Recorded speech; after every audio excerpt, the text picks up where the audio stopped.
So our last session for this afternoon is Service Access Challenges.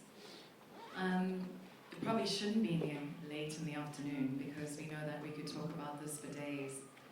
And our panelists have taken various angles in order to grapple with the issues around service excellence challenges. And our first speaker is Dr. Funeka Sobudela, a forensic psychiatrist, whom I've had the pleasure of going to medical school with, specializing with. So she's not here by coincidence. I just want to make the declaration. Funeka, we look forward to hearing your thoughts and inputs in the access. You're being timed. I know.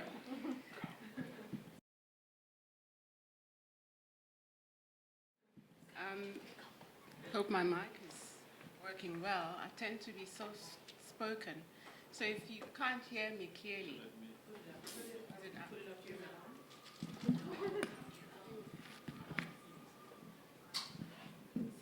up front, true forensic psychiatrist, so that I meet your expectations. I'm talking about access to forensic mental health services in Africa, and the title was chosen specifically for this audience. I was given a different title, and I said to one of the organizers that I probably will not stick to the rules, and I will change things as I go along. Because for me, I see an opportunity. Someone said when we see opportunities, we must grab them. I call it manipulation. I'm not saying I'm here to manipulate the crowds, but yes, why not?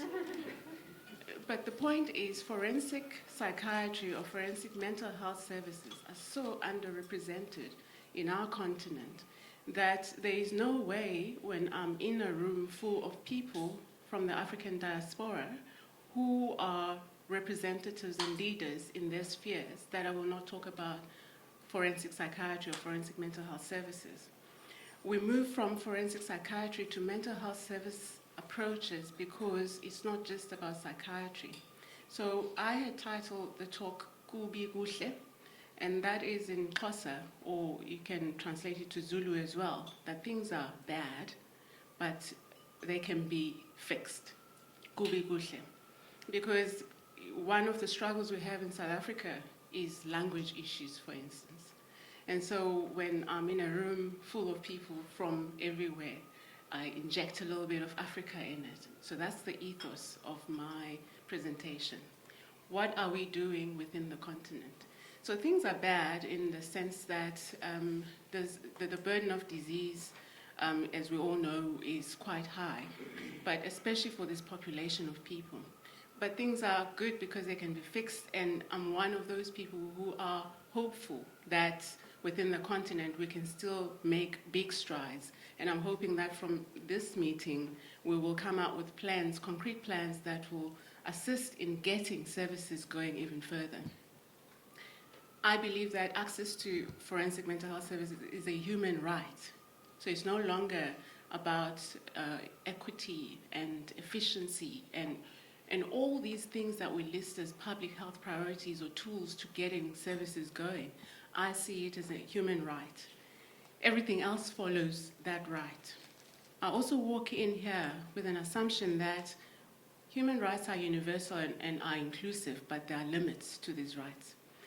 I know that rights come with responsibilities, especially in forensics, because society expects a lot of the individual involved. I also come in with an assumption that forensic mental health services cannot exist in a silo. We've been talking the whole day about inclusion, integration, and how we should move away from separation. Within health, we know mental health is isolated. Within mental health, forensic mental health especially, is isolated. So we need to move, we need paradigm shifts. We need to shift from a perspective of ill health management to a perspective of mental well-being promotion, including forensic mental health perspectives, because the individuals that come to us as a special population belong to communities and societies where they should be seen as people with potential from, as we say, from the cradle to the grave. We need to create systems that are a continuum, and we need to stop separating forensic systems from general systems, because it's within the context of general systems that crime occurs. And it's within those systems that societies then begin to stigmatize those who have mental illness and have been associated with crime. I call it the double jeopardy framework. Double jeopardy in the sense that if you are mentally ill, you are already stigmatized. If you are someone who is alleged to have committed a crime, you are stigmatized. Those two separate issues leave you out in the cold. Put the two together, you are doomed. If you add to that age and you make it a young black man, you are even further off the mark than your compatriots. So being mentally ill and being accused of a crime is a double jeopardy, and we need to wake up to that. We've been talking about it the whole day, how prisons are filled with young people, black men. There are women as well. We say women are generally good. You don't see a lot of them in prison as a joke, but actually what we see is that our society is producing young men who end up either in jail or in psychiatric hospitals. What have we done about it? So when we talk about forensic mental health and emphasize the health part, we do not leave the victims of crime out, because there's this notion that we only take care of populations of people who've offended. But we also look at the victims of crime, because prevention and promotion will prevent the crime occurring and the victim being exposed to offending. Victims have a right to be heard, and victims have a right to be protected by society. And this is a silent arm of forensic mental health we do not think of, and that is why we need to bring back prevention and promotion strategies. It's within the perspectives of victim secondary victimization that we also speak. The perpetrator also has a right, and usually I get negative responses on this. Audiences will say, how dare you say a person who's perpetrated a crime against others has a right? But if you throw in mental illness into that, a mentally ill person who offends is predisposed to the offense because of a system around him that has not prevented that link between crime and mental illness. So we owe that person support. And so we are moving for justice that will be defined, and access to justice for these individuals. Justice that is timeless, and justice where you receive treatment and you are a partner in your own recovery, so that you lead up or you grow up into a point of self-determination. But we've noticed that our populations are growing longer and longer and longer. So what can we do? What can we do in the face of increasing violence in our population, increasing substance abuse, increasing stress and trauma-related conditions? In post-apartheid South Africa, some of us were inspired to do psychiatry because we knew after apartheid there would be all the mopping up and cleaning up that had to happen. So what are we doing? Have we aligned our systems to respond to populations that have been traumatized? Because it's within those systems that we breed individuals who will then become affronted by crime. And so transcontinentally, across the continent, we know that I can summarize and say forensic mental health services are scanty, but fortunately there are populations that are beginning to respond. We know that in North Africa, especially in countries like Egypt and Morocco, there are initiatives to get things going. I was glad to hear that Ghana was also doing something. We have a colleague from Uganda. When I said, how are things going? He said, no good. He's good with one-liners. He just said, no good. But we're hoping that things will improve. And so when you come to Southern Africa, again, things are maybe better. But in the whole of South Africa, we have 50 million people. That population is serviced by about 34 psychiatrists who work in this field. And so when we do research in the field, which I encourage everyone who's in the field, when you do research in the field, we need to speak to begin to speak the language that will begin to address the issues that are linked to forensic mental health services. We need tools for transformation. We need organizational changes. We need to move from hospital-based systems and link up forensic mental health services to community-based structures. Does that sound familiar? We said integrate mental health into primary health care, but we forgot about forensic mental health.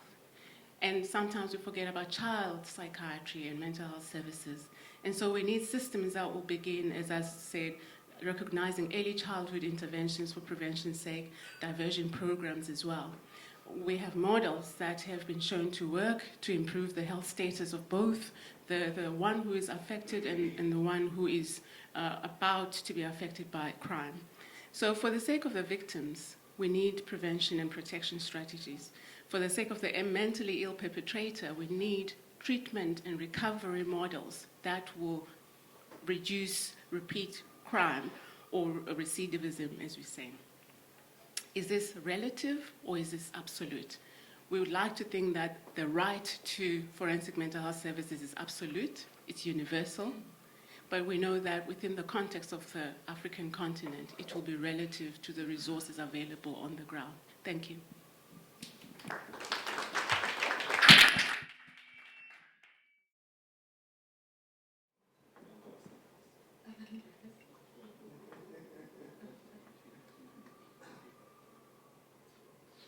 Thank you, Dr. Sogadina. So the timekeeper has given us warnings, and it's just 10 minutes, not 20. So when I clear my throat, you've got 1 minute to go. Listening. So next up is Dr. Solomon Tefera, who will be sharing with us his experiences in Ethiopia, building an integrated mental health care service. Thanks. Thank you very much, ladies and gentlemen. Good afternoon. It's a privilege for me to be here and share some of the wonderful things that were happening in Ethiopia. I mean, I always consider myself privileged to be the next generation psychiatrist, and Prophet and his colleagues went through the difficult times and bear, the brunt of working in a challenging environment. But for my generation of psychiatrists, we have many things to be proud of. So I consider myself a privileged African psychiatrist. And people criticize me on my behavior of looking at the glass half full. So I usually have a tendency to make a rosy picture. So I'm the opposite of the first presenter. So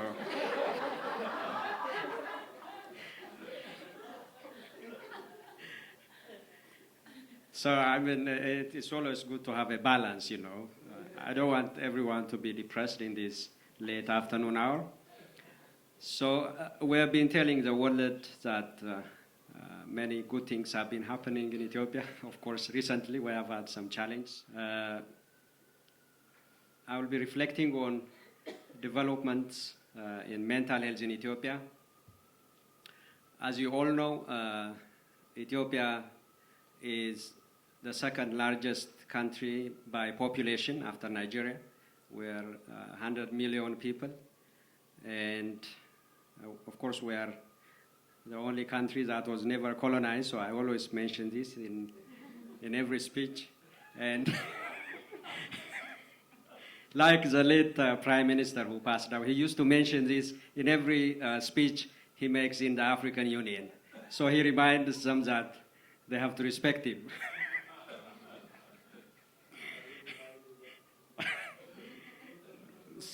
So of course we had a brief occupation by the Italians for 5 years. And then they built a hospital for the indigenous people at the outskirts of the city. and for the indigenous population.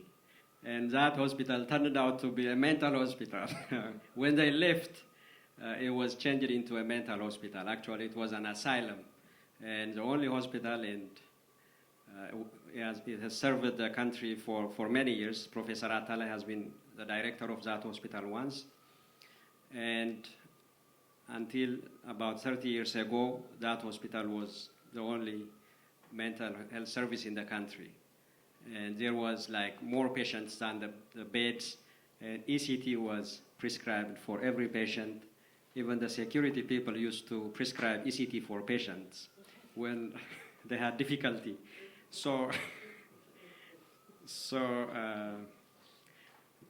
yeah, I read in the history that there were many long lines. So we started at that base, and in the past 30 years, there was a training of psychiatric nurses. Currently, we have about 500 of them deployed across the country in many health facilities, providing services. We also started training middle-level mental health workers. We have about 200 master's level trained clinicians who are deployed again across the country, and also a bachelor's level mental health professionals. Of course, the psychiatry training has been presented by Professor Atalay. So now a few regions outside the capital are run by psychiatrists. So the transformation is slow, but it's showing results.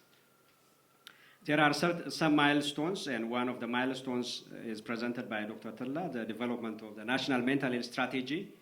And I'm fortunate to be a member of the technical working group at the Federal Ministry of Health with Professor Atala and Dr. Charlotte advising the professionals there on some aspects. So it's a major milestone. And the other milestone is the inclusion of mental health in the National Health Plan. In the Health Sector Transformation Plan, mental health is explicitly included with indicators of performance and a dedicated budget, which I consider as an important milestone. Of course, the WHO mental health gap was another milestone. Hundreds of health centers in different parts of the country started providing mental health, and the provision of medications has improved dramatically over the years. We have now consistent supply of second-generation antipsychotics like risperidone and olanzapine. Actually, risperidone has taken over haloperidol, so it's now haloperidol is less prescribed, and risperidone is more and more prescribed. We have SSRIs, fluoxetine and sertraline on a regular basis. Of course, fluoxetine is now being manufactured in the country, which is another important milestone in the treatment of depression. We are working on developing some psychosocial interventions. Some studies are going on to adapt psychosocial interventions. We have started a clinical psychology program, so we are training professionals who can provide psychosocial intervention. Of course, there are many challenges in the implementation. There is no uniformity in the commitment of the government at different states. For instance, the Tigray region, which is in the north, has declared mental health to be provided free. So the regional government decided to provide mental health free for a population of about 5 million people.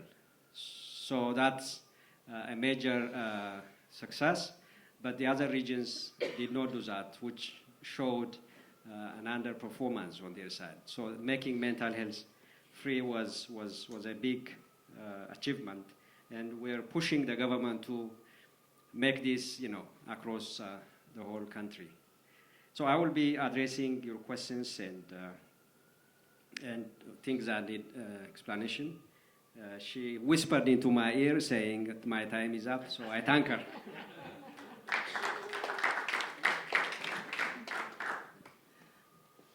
Thank you. And up next is the politician. In this country, it's not safe to call yourself a politician, but as he hasn't run for office yet and hasn't disappointed the electorate yet, is Prof. Solomon Ratamani.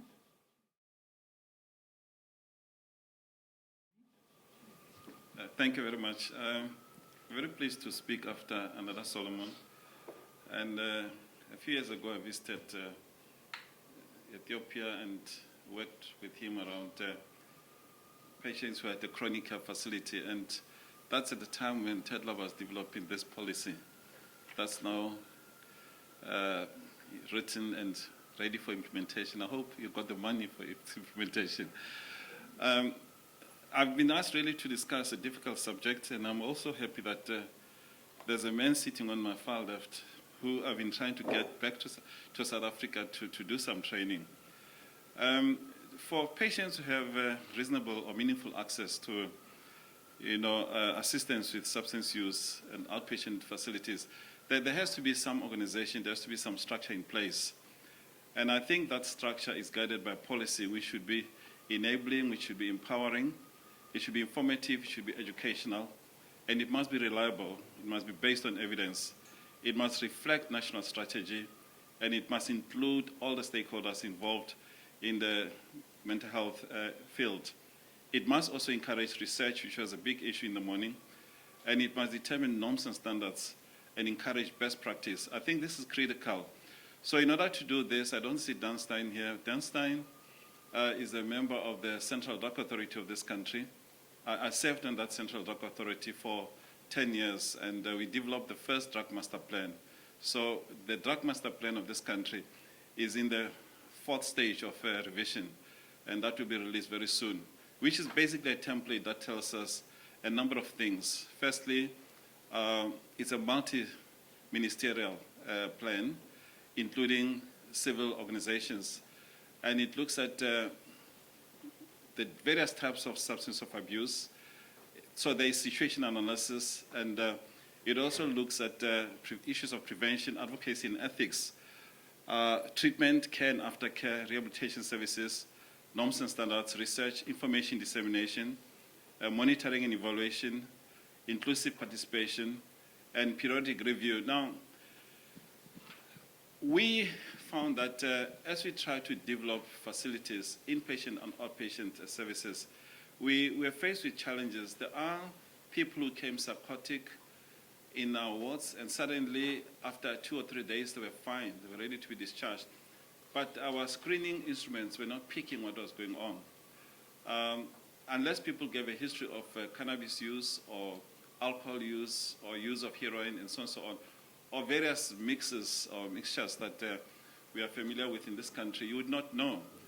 So the Central Drug Authority is now looking at ways of developing some system of detecting new or developing trends in substance abuse. For instance, we didn't have CAT or MIRA in Kenya.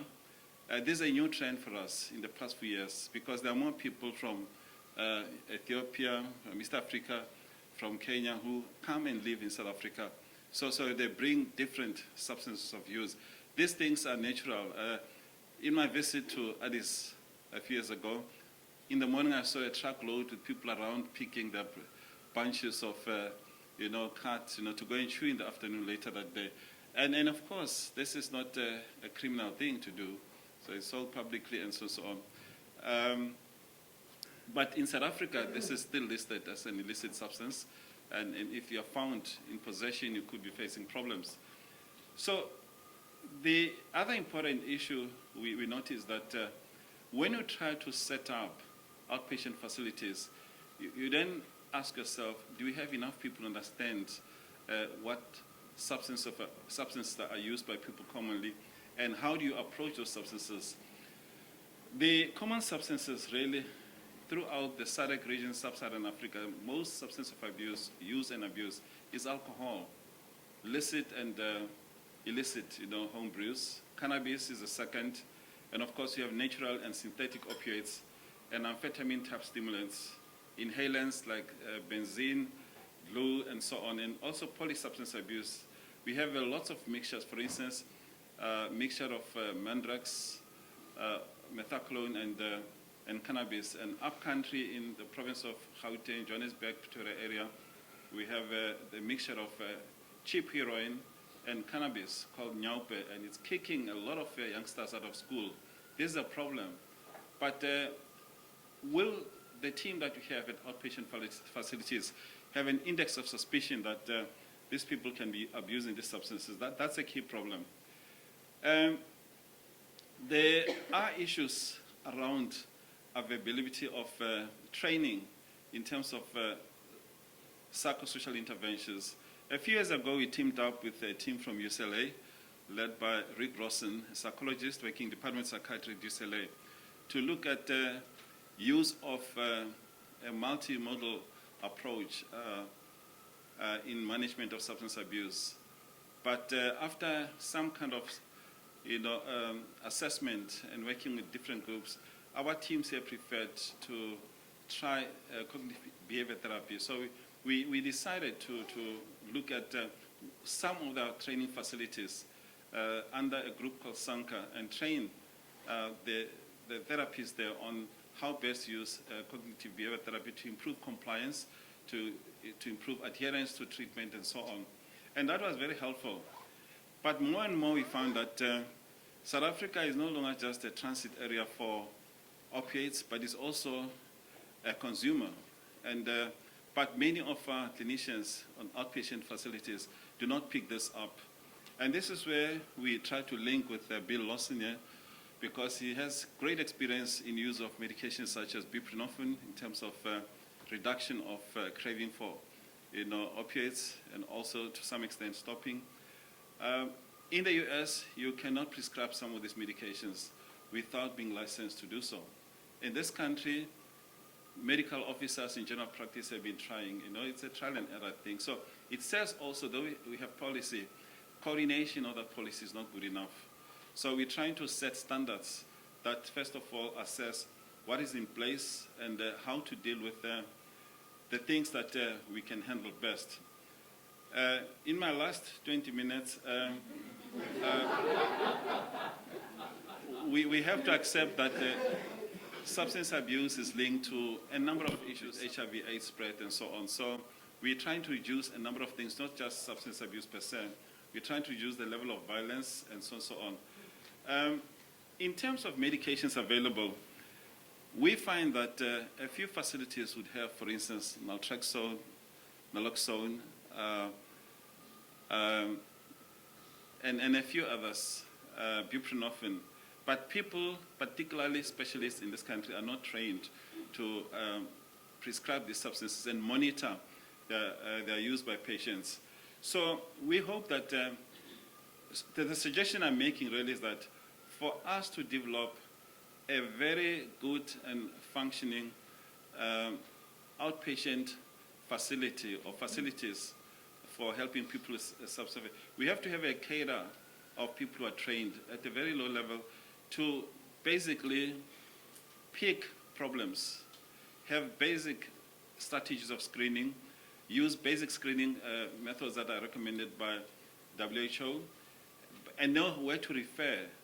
We have very few specialists in this country in the field of substance use.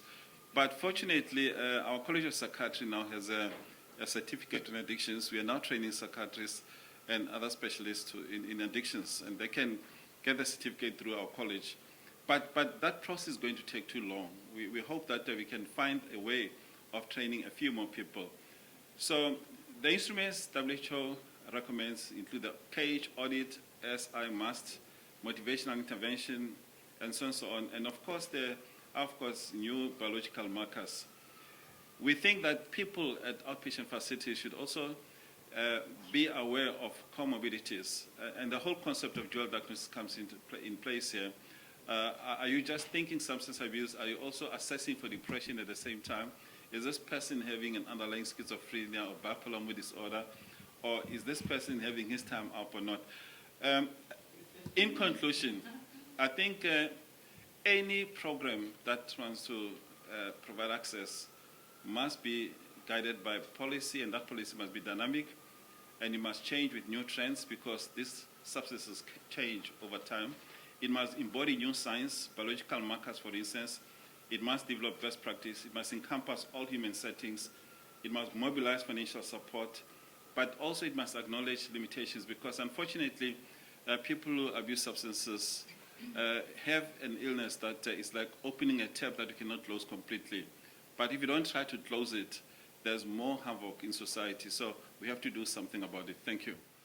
The last speaker was exercising his imperial, royal, and political power and far exceeded his time.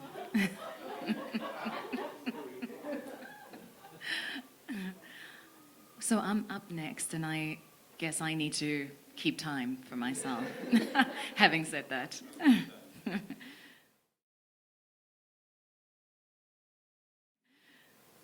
My topic is unequal access to healthcare, medical care compared to mental health care in the private sector. And I've been here since I left state sector. And whilst working in state and previously in private, I became increasingly aware of stigma and have worked a great deal in terms of trying to lobby government and, pointing out disparities in terms of healthcare provision. But more and more, once I left full-time practice to go into business, I started engaging with the Council of Medical Schemes in South Africa. And one of my business plans was to go into managed care for mental health. And I encountered some difficulties. So one being that in 1998, the Medical Schemes Act passed a law in order to protect healthcare rights and access of those that pay for their private care so that they're not subject to catastrophic events.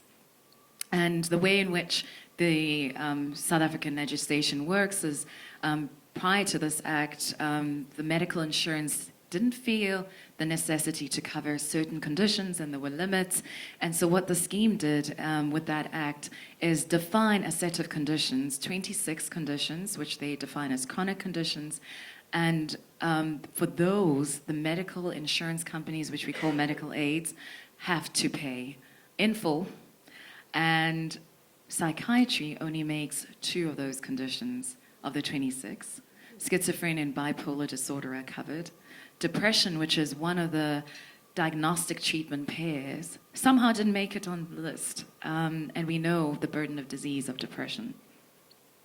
What the prescribed minimum benefits do for other conditions means that if you have those conditions, you have access to care, there's no real limit on what the medical aid will pay. If you need ICU treatment, to be in hospital for whatever time period, they pay, and at the tariff cost that the doctors, the hospitals demand. However, this does not apply to psychiatry. So what the government says is that's the minimum that you have to provide. They have standards of care which must be at least equal to what the state provides. But obviously, you're paying for private insurance, so you're expecting more than that. But for psychiatry, it seems that the minimum is all that's applicable. And the minimum for psychiatry is 21 days of inpatient care or 15 outpatient consultations. And that's it. Whatever your condition. For emergency services, the PMBs are also prescribed and limit coverage to 3 days in a private care. And depression is only covered for hospitalization, as I said, in the 15 consultations. So what it means is that, in fact, we're holding the government accountable for its state services and not holding the private sector accountable for private care. And then private patients are equally prejudiced. And when I was in state services, we would find that by mid-year, patients had run out of their private care and were now accessing state facilities, which means that there's a double taxation on those individuals. But not only that, here's the catch. If you earn over a threshold, I think it's 70,000, you have to pay private rates in a state hospital. So you've been paying every month for several hundred rands for your medical care. You have a psychiatric admission for 21 days. And because you now don't have any outpatient consultations left or access to your medication, you're back in the system, but now you have to go to a state facility. But in addition, you have to pay for that care if you earn over a certain threshold, irrespective of what your finances may be. And this is the fate of a lot of our patients. So in fact, the state services cover mental health care services more than they should. And we say very little, and maybe we're afraid because these are multi-billion businesses, and they're able to push the CMS especially in a certain direction. So when I went to the CMS, I said to them, well, let's do away with this 21 days, and who came up with it? I'm still trying to find out.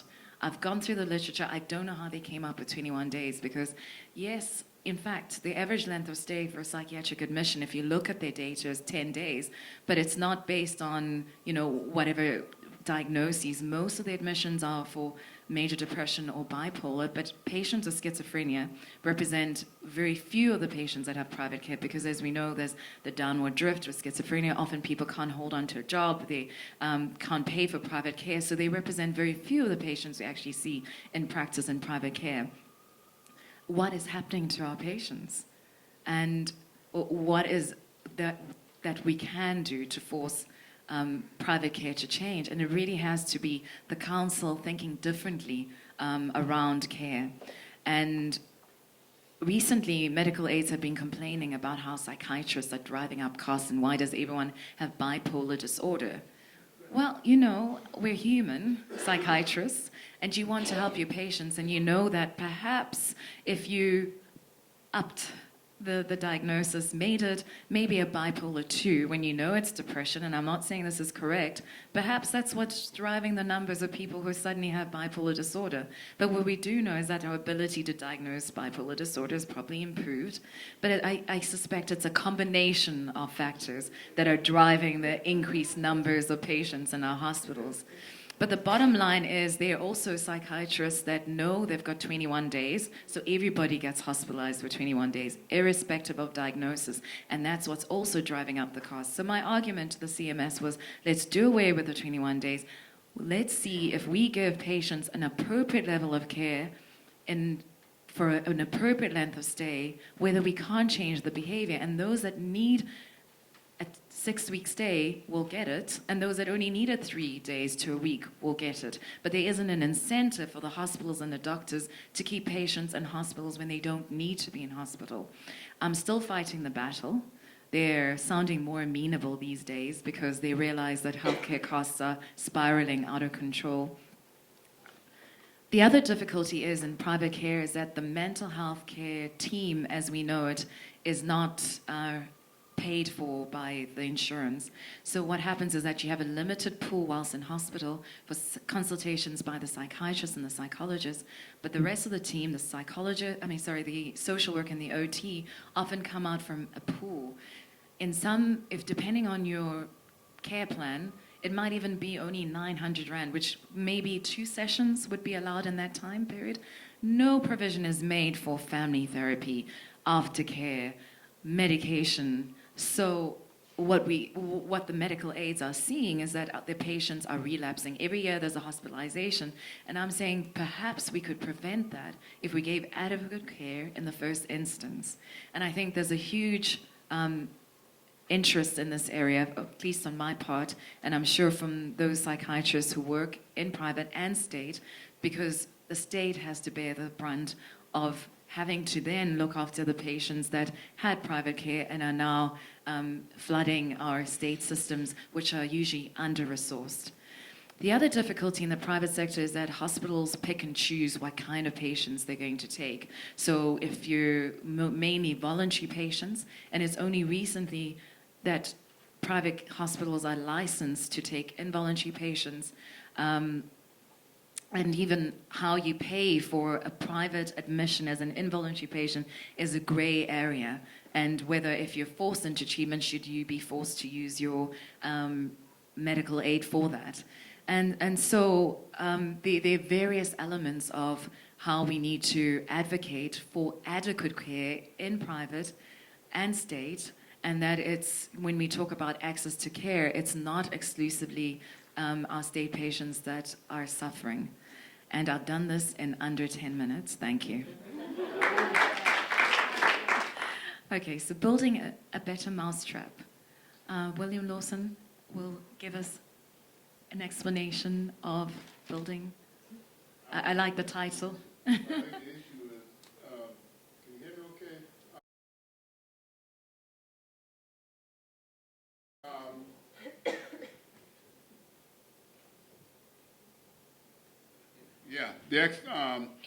I've been very much concerned about an issue that I'm sure that Satcher and others have raised, and that is that we've made tremendous advances in terms of medical treatment, in terms of mental health treatment, in terms of interventions, but people aren't getting them. And I think that this is a tremendous loss in terms of our society. It's also a tremendous problem in terms of people of color, because we're the ones that often are the ones who do not get these advances. Again, we've sequenced the human genome. We have a big initiative in terms of brain sciences, but at the same time, and we've developed, finally we're getting to develop some new medications that have fewer side effects with more efficacy, but they're not getting to our communities. There's a lot of reasons for this. Poverty has to do with cost, but there are also other factors that we think that are important. And I think that we need to address them. One of the issues has been in terms of who's participating in terms of the clinical trials and the studies. What we find is that I talked to John Cabral at the FDA. The good news is that people of color are now being included in terms of studies of psychosis. The bad news is that we're not included in terms of studies of affective disorders. Why is that? And I'm glad to talk to some of you afterwards in terms of why this huge disparity in terms of the types of studies that people are participating in. The other issue is in terms of being able, who's actually doing the research. As you know, the research, most of the research in the world is being determined by the investigator. Who are the investigators, and are they in fact reflecting the needs of the community in terms of developing new products? That is an issue that I think we need to look at. Also, if we look at the products themselves, I've talked about some of the pharmacological interventions, and Dr. Henderson, among others, noted that the absence or failure to include subjects of people of color in these studies have led to side effects being under-recognized, the whole issue in terms of clozapine, that now the whole the fact that that many investigators fail, many clinicians just aren't aware of the problem of that we tend to have low white blood counts that's not pathological, led to these drugs not being available. The whole issue, what we're finding is that lithium tends to have different side effects. And it's pretty well known now that many of us tend to be slow metabolizers for many of these agents. And yet, if you look at the literature, especially in terms of psychosis, we find that people of African descent tend to get more medication, suggesting that it's not simply based on knowledge, it's based on implicit bias, other factors, and some not so implicit bias that's brought to the story. Now, this is not just an issue in terms of pharmacotherapy. We've now made some great advances in other areas. We're getting one of the important studies that's recently done has been the RAISE project, which shows that early intervention does work. Yet, early intervention, especially in the U.S., is not, I think there's only one state that actually was doing it before the RAISE project was done. Showing that if you do intervene early, make treatments early, you do get a change in the trajectory of treatment. And yet there's a huge literature in the U.S. showing that African Americans' treatment is delayed significantly. So that's not an issue in terms of new pharmacotherapy, it's an issue in terms of a treatment strategy that is not being applied to our communities, maybe because people are aware, their own belief systems, and so on. Also, the other issues in terms of of another intervention is the whole issue of whether or not the expectation that people can get treatment will get better. The whole idea that you can actually recover from mental disorders has not been widely disseminated in many of our communities. And yet, and we all know the factors that contribute to this. We know that people will recover if they there's expectation they'll get better. And yet, when we look at people of color, the expectation is low that they'll get better.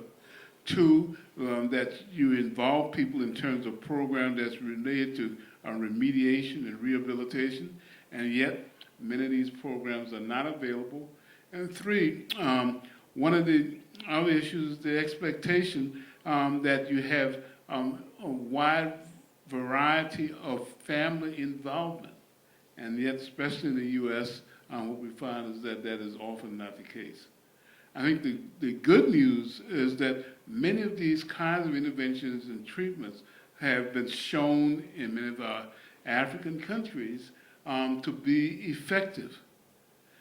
But because they didn't go through the usual parametric process in terms of effectiveness, the evidence that's showing that they're going to save money, that they're going to improve outcomes and so forth, has not been widely disseminated.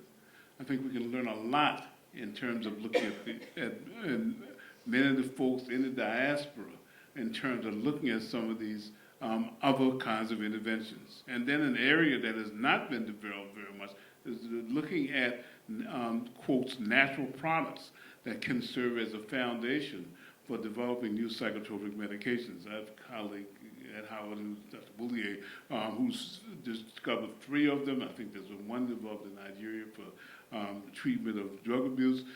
There is ample opportunity in terms of looking at some of these natural products and putting them through the usual process to see if they're effective, that can be used as a way of bringing about new treatments. So there are better mousetraps. Unfortunately, for whatever reason, the better mousetraps aren't coming to our communities as they should, both in terms of pharmacotherapy as well as in terms of psychosocial interventions.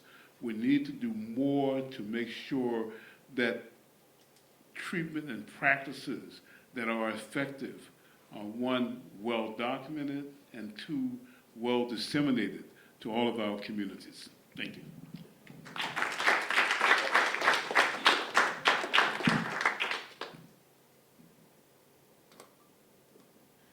Thank you. I think it's quite a range of topics, from forensics to access to care and disparities. I noticed that Dr. Sogodela was a little taken aback when you mentioned that her presentation was depressing at best. And I know you were just joking. So, but I'd like to go back to her presentation because I think there's more to be said about people being incarcerated, unfortunately, especially in areas where there aren't forensic services, and the lack of access to care and their rights being violated. And you might want to say a little bit more. And it's not because she's my friend that she's giving me more time. In South Africa, we have good examples of both systems because compared to other countries, I think we are a little bit further down the line, as restricted as we are. So we have a dual system. When you have committed a crime, you get arrested like the rest of us. And if during your court process it's picked up that there might be mental illness, you get referred for assessment through what we call the forensic mental health system, or you go through a forensic observation. And you might then be found to be liable and you go back to court and you proceed. Or you might be found not to be liable due to mental illness and you end up being a state patient that is taken care of by our system. I take care of state patients. Our unit looks after state patients as well. That's if someone has raised the issue in court. Now, we suspect that there's a great, and actually studies have shown, that if you look at prison populations, there's a great deal of people who are not caught by that system, who will proceed to be incarcerated and will suffer from mental illness. And in South Africa, it's legislated through the Mental Health Care Act that if you are mentally ill and you are in prison, you ought to get treatment. However, we know that even with our system, with the legislation in place, not all prisoners get treated.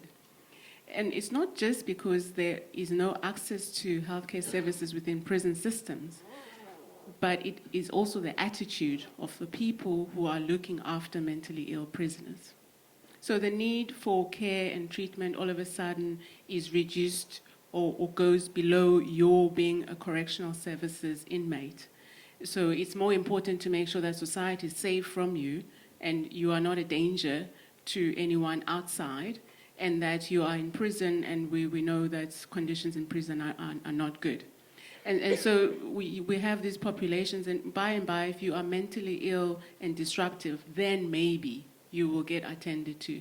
So it's again a dual jeopardy system, in the sense that the individual might find themselves in either of the states, and they're not better off. If you're a state patient, there's a likelihood that you will become a state patient for a good deal of your adult life. Because to get discharged back into society or to your community, again, someone needs to evaluate you and find you to be safe.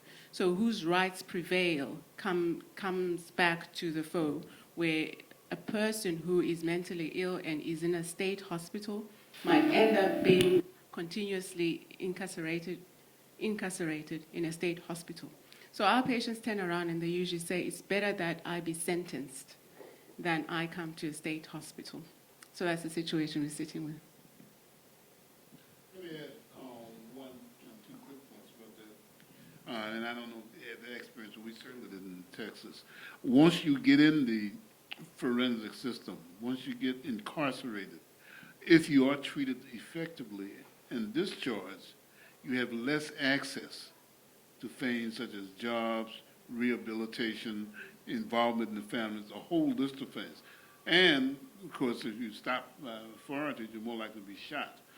So there's a whole negative consequences of just being incarcerated, above and beyond access to treatment.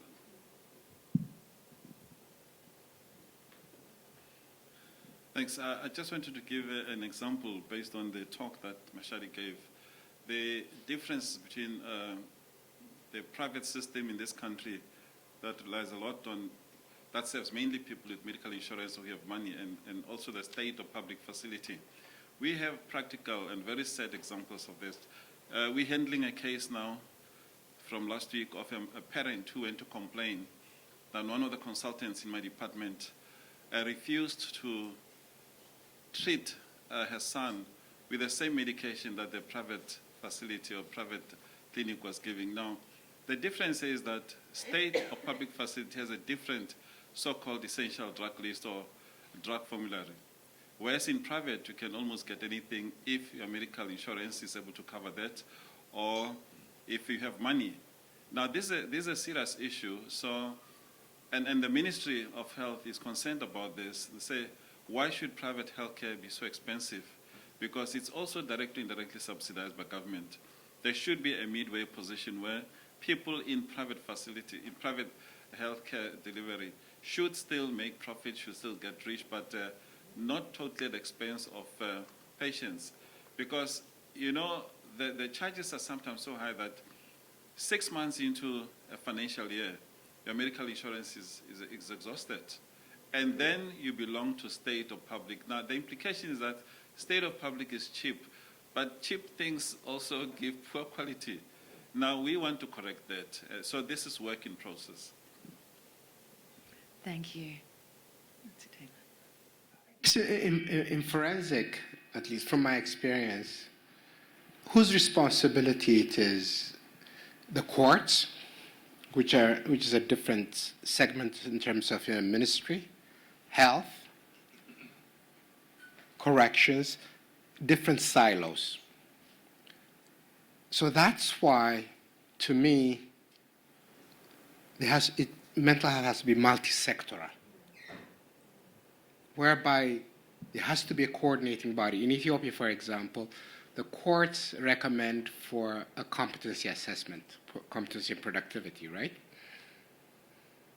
But the facilities, the psychiatric facilities don't have the resources to go out and do all the testing.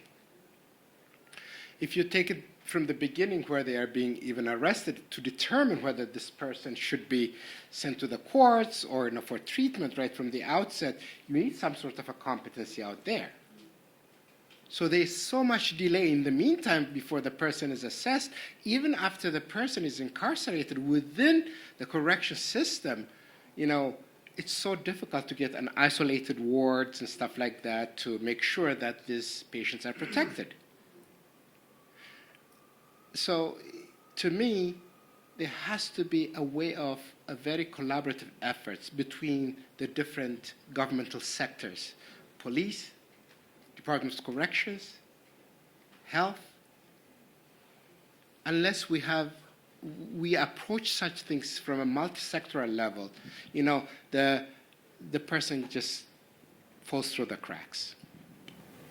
I think what you're saying is so important. So multi-sectoral forums exist, but a lot of it is about a lack of will. I spent some time in forensic psychiatry, and I know Dr. Solidova can speak to that. Those forums do exist, but the political will, and there's a lot of shifting the buck because, justice doesn't really spend the money that they're supposed to, and health is left, carrying the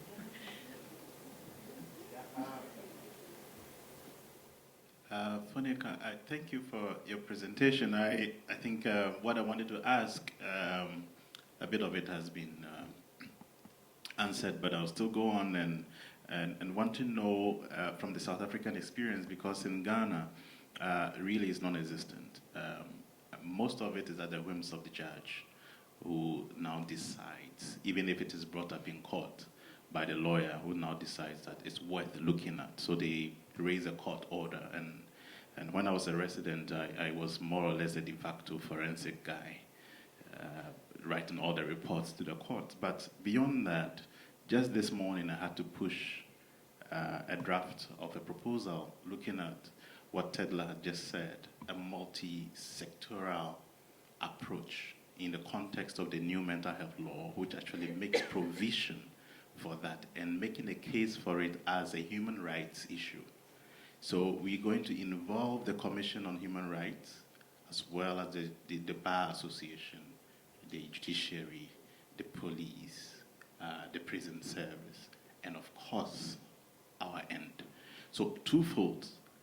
These partners I've mentioned, and also on the part of the psychiatric community in raising the need for training in that subspecialty. There is no forensic psychiatrist in Ghana at the moment. Me, as a head of a chair of a department, I act by default in that sense. But really, I wouldn't say we are practicing forensic psychiatry. So I wanted to know from the South African experience, apart from the judge, making the recommendation, is there any opportunity for an interface between mental health practice and the justice delivery system? We're fortunate because we have legislation. If you remember when I was unpacking it, I said we need different tools. And the different tools eventually in South Africa, forced the different sectors to work together. But the piece of legislation, obviously the Constitution provides certain rights. We have the Criminal Procedure Act, which is an old act, which insists that if anyone raises any suspicion, you have to be assessed. But if you remember, if no one raises the suspicion, then you will not get assessed. And then over time, the Mental Health Care Act then tried to catch those who do not get assessed. But as Shadi was saying, it really still didn't catch a lot of people until we were forced to use what we call the Mental Observation Protocol. The terminology was a bit funny, but there were lawyers in the room when it was named. So the Mental Observation Protocol defines articles for each role player. So it's true, it's a multi-sector approach.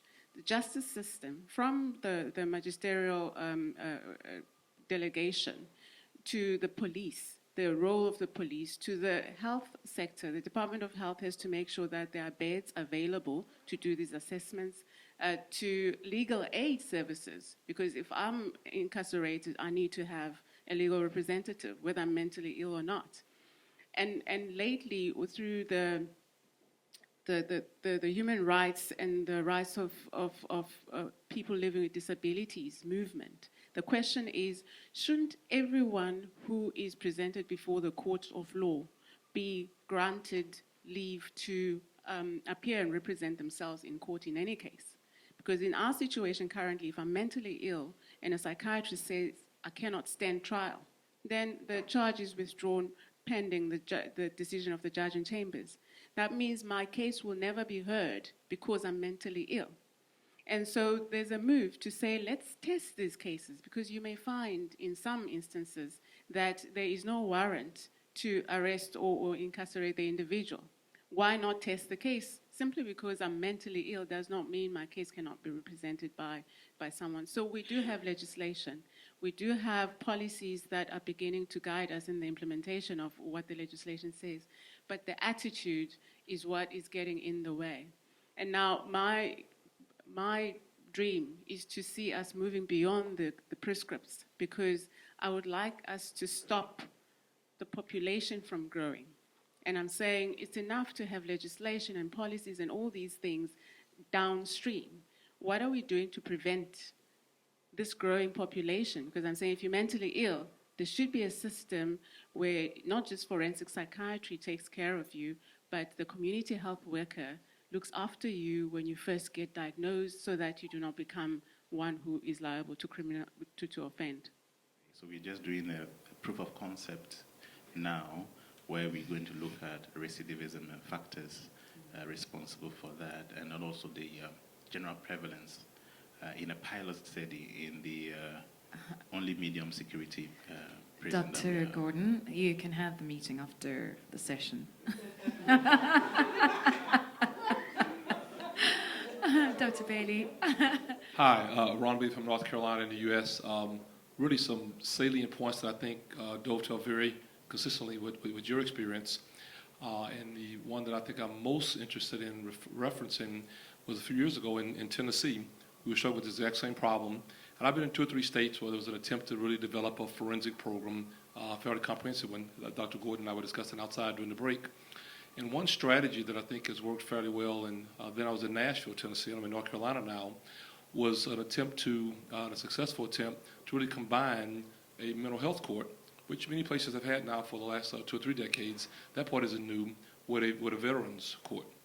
And we found really much more societal sensitivity and acceptance of a veterans court, that veterans very often are a mental health-oriented vulnerable population that requires some additional accommodation. We also found, I think, a stronger appetite for the use of public funds. There was an attempt before I left to actually obtain a $3 million line item from the sheriff's budget for this activity. It was to be comprehensive with a court system, and as we discussed earlier, more wraparound type engaged outpatient services post-discharge or release from, if not incarcerated, but even a jail-type setting. Hugely important, I found, because very often we have many of the same struggles. This revolving door problem, a person with chronic mental illness being engaged very often in non-felonious, theoretically, certainly non-violent behavior, misdemeanor-oriented, but they end up in the criminal justice system, and for a lot of reasons they actually couldn't get out, or they would do something once they were in that led to more trumped up or more substantive charges. I think the term trumped up is going to change now with the new election. I had thought about that to this very moment. But I sort of encourage you to continue. I'd second add that early in my career, really about 20 years ago, 25 years ago now, almost now, I was very involved in the development of a jail diversion program that has really worked very, very well for a couple of decades. It was at Yale University in Connecticut, and Connecticut had a much better public-private interface between Yale University and the state of Connecticut, much different than when I moved to many of the southern states, where there's a lot of antipathy or antagonism in that setting. That program has actually existed for over a couple of decades. It's been very effective. It has some outside data that show very effective at keeping a variety of persons who probably would have eventually been engaged in the system and really kind of lost to any degree of successful outpatient follow-up. So to Dr. actually Bailey, to go do again, better. you can attend the same meeting. Absolutely. We're going to do the piece. And my last point in 30 seconds was... No. At Well, the meeting, I assure you, Dr. well, Sogadela will be willing to Right. hear I'm you. sorry it's long. Well, simply, we did a similar project with law enforcement training in New Orleans. So I think all issues that are relevant for the associate. Sorry if we went on. Thank you. One last question then. Make a statement because I actually gate crashed. I'm not registered to be. During your question time. Yeah. Well, I'll get you tonight. Anyway, I'm Stefan van Wyk, and I also work for the government in the Eastern Cape, and I really would like to thank the whole panel for the topic. I would like to suggest something. If we want to improve access to services for patients with probably both substance use disorders as well as forensic services, we need to get it out of the hands of the service delivery out of the hands of the province. National needs to be responsible because the provincial Department of Health has become an obstruction in implementing service delivery. Those are loaded words, but it is true. And especially, we have come up with so many suggestions to integrate forensic psychiatric services and substance use disorder services in the community. And it's simply not happening because of the resistance and the lack of will at the provincial health department level. So, as with education, it probably has to be taken out of the hands of provincial departments of health. That's my personal opinion. I'm not talking on behalf of the Department of Health. Thanks. Thank you. We probably have to change the constitution because unfortunately for us, we've got the division of powers and national that cannot dictate to province. And I think it's not about our constitution and the way things are set up. It's actually, pervasive. So it's not just in health, it's education. So it's how our services are being provided. So essentially, I think we need to change the authorities that are in power. It's the service delivery issues that have South Africans protesting every week, every day. And unless we resolve that, it's not going to help mental health alone. It's a pervasive problem. So that would be my response to you, Stefan. It's a great constitution, but we're not making it work for us. I was going to give each panelist a minute to speak, but I can sense there's some restlessness. That high from tea is gone. So I want to thank both the panel and the audience for an engaging session, and see you tomorrow.